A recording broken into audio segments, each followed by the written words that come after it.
you. Pinaghirapan ko tong perang to. And that's it. It's all gone.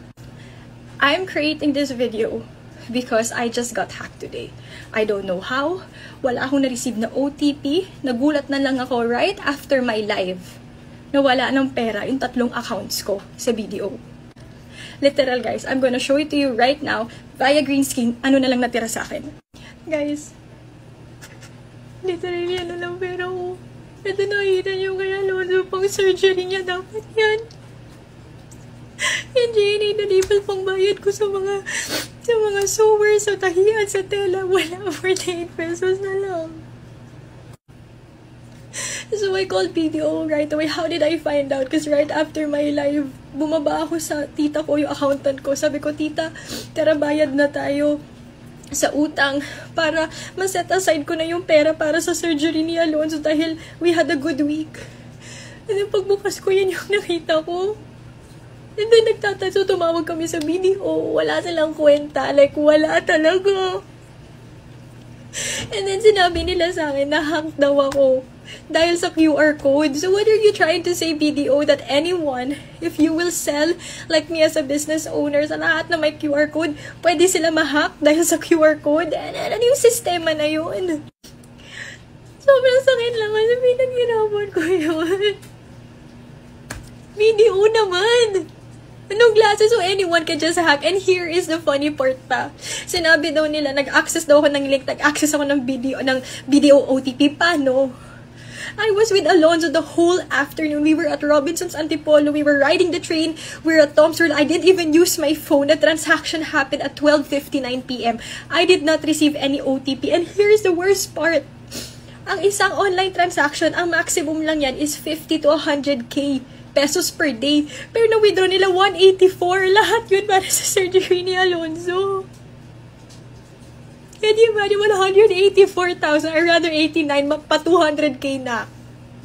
200k, one chance like multiple transactions, hindi man lang nag-alert si BDO, wala man lang na stinop kasi it's new to the account for me to like transfer that much. Like 50k, wait, pakita ko sa inyo.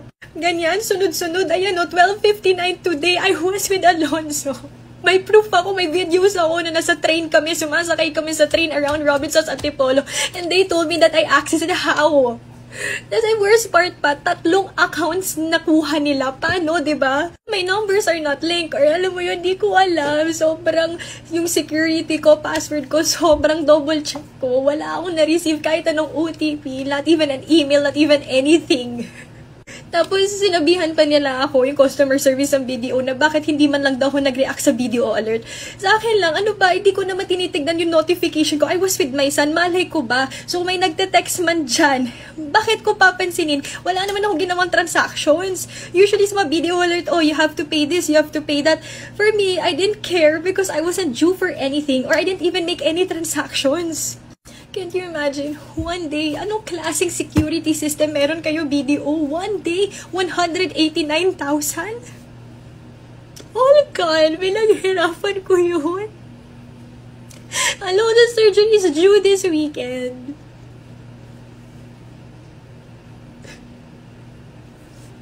Hindi ko alam. And then they said 5 days pa daw maghihintay and there's no assurance daw dahil nga OTP required. Eh, wala nga ako na-receive na OTP. Obviously naman eh. Paano ko gagawin yun? Diba? Wala nga ako kanina. Nakasakay zoo ako. Ang sakit lang. Can you imagine? Yan lang ang pera ko. Yan na lang. I don't know. Like, yan na lang pera ko. Sakit. Si Alonzo ba?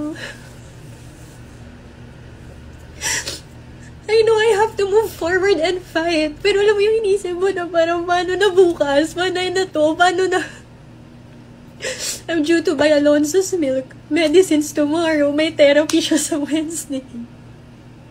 Ganun to find out 98 pesos lang meron ka. Tapos yung inipo mo pang surgery ni Zoe for months, it's all gone. Tapos yung babayaran mo pa sa tahian, yung pinaghirapan mong life settling for weeks, it's all gone. BDO, ayusin nyo naman yung sistema nyo. How will you allow multiple transaction in one afternoon, even few minutes nga lang? 189,000 just like that? I'm gonna fight for this. I will actually go to Bangko Sentral. Gagawin ko lahat.